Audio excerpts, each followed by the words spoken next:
여러분 안녕하세요. 오늘도 어김없이 테슬라 소식 들고 찾아왔습니다. 이 채널 처음 오신 분들도 계실 텐데요. 이런 따끈따끈한 테슬라 뉴스 놓치기 싫으시면 구독이랑 좋아요 미리 눌러두시고 알림 설정까지 해두시면 저희가 소식 올릴 때마다 바로바로 받아보실 수 있습니다. 자, 그럼 오늘 얘기 시작해볼까요? 오늘 다뤄볼 소식은 테슬라의 심장부라고 할 수 있는 오스틴 기가팩토리, 그러니까 기가텍사스에서 뭔가 큰 게 준비되고 있다는 소식입니다. 그것도 그냥 루머가 아니라 테슬라 경영진 입에서 직접 나온 얘기라서 더 신빙성이 있는데요. 바로 테슬라의 차량 엔지니어링 담당 부사장인 라스 모라비가 최근 인터뷰 자리에서 살짝 힌트를 흘렸습니다. 다음 주 화요일, 그러니까 7월 7일에 기가텍사스와 관련된 중요한 발표가 있을 거라고 콕 집어서 얘기한 겁니다. 이 얘기가 세상에 알려진 경로도 좀 흥미로운데요. 테슬라 팬으로 유명한 X계정 허버트 옹이 인터뷰 클립을 공유하면서 화제가 됐습니다. 원래 이 인터뷰 전체 분량은 조금 늦게 공개될 예정이었는데 그중 일부가 먼저 짧은 클립으로 풀린 거죠. 그 클립 안에서 모라비 부사장이 이렇게 말했습니다. 화요일로부터 일주일 뒤에 기가텍사스 주변에서 벌어지는 일들에 대해 멋진 소식이 있을 거다. 그리고 이건 확장 작업의 일환이다 라고요. 원문 그대로 옮기면 스케일링 이펙트, 그러니까 생산 규모를 키우는 노력의 일환이라는 표현을 썼습니다. 여기서 끝이 아니라 이 인터뷰를 진행한 사람도 한마디 거들었는데요. 이번 인터뷰 전체 내용 안에는 10개가 넘는 주목할 만한 발언과 확인 사항들이 담겨 있다고 예고했습니다. 그러니까 이 클립은 그냥 맛보기고 본편이 공개되면 훨씬 더 많은 정보가 쏟아질 가능성이 크다는 얘기죠. 저희 아이러브9에서도 본편이 풀리는 대로 중요한 내용들 정리해서 바로 전해드리겠습니다. 자, 그럼 이제 진짜 궁금한 부분으로 넘어가 볼게요. 도대체 7월 7일에 어떤 발표가 나올까? 모라비 부사장이 명확하게 스케일링, 그러니까 규모 확장이라는 단어를 썼기 때문에 이번 소식은 제조 관련일 가능성이 상당히 높다고 볼 수 있습니다. 그리고 이게 말이 되는 게 지금 기가텍사스 자체가 이미 어마어마한 규모로 돌아가고 있거든요.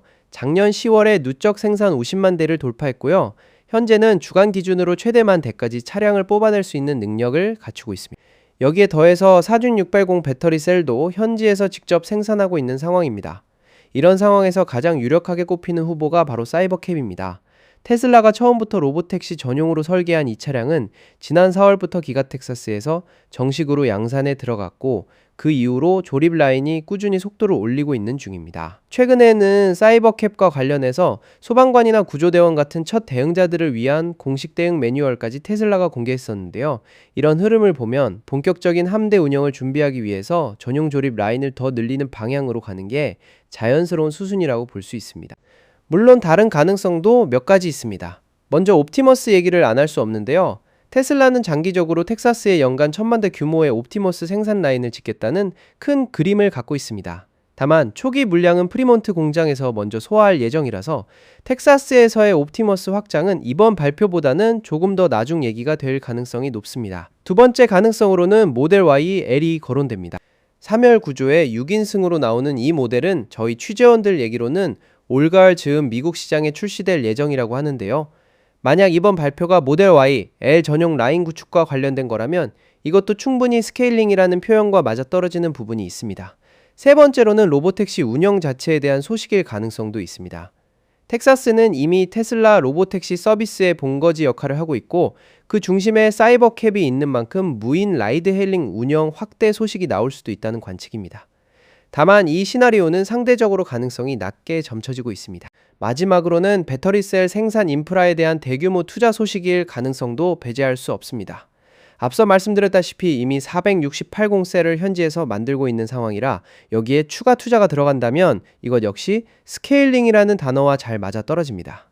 참고로 기가텍사스에서 있었던 지난번 확장 소식은 일반 고객들을 위한 인도센터, 그러니까 커스터머 딜리버리 센터를 새로 만든 거였습니다. 이번에는 그때보다 훨씬 더 제조업 쪽에 무게가 실린 소식이 나올 걸로 보이는데요. 애초에 오스틴 캠퍼스 자체가 워낙 큰 부지를 갖고 있다 보니 이번에 새로 추가되는 게 뭐가 됐든 그 규모 자체가 상당할 거라는 전망이 나옵니다. 결국 정리해보면 이렇습니다. 7월 7일 화요일에 테슬라 부사장 라스 모라비가 직접 예고한 기가텍사스 관련 대형 발표가 예정돼 있고 스케일링이라는 키워드를 감안했을 때 사이버캡 생산 확대가 가장 유력한 후보로 꼽히고 있습니다. 그 외에도 옵티머스 모델 YL, 로보택시 운영, 배터리 셀 투자까지 여러 가능성이 동시에 거론되고 있는 상황이고요. 공장 레이아웃이 다음 세대 자율주행을 위해 어떻게 바뀔지가 이번 발표의 핵심 관전 포인트가 될 것 같습니다.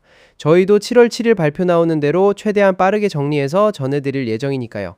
오늘 영상 재밌게 보셨다면 구독이랑 좋아요 부탁드리고요. 다음 소식으로 또 찾아뵙겠습니다. 여러분 오늘도 시청해주셔서 감사합니다.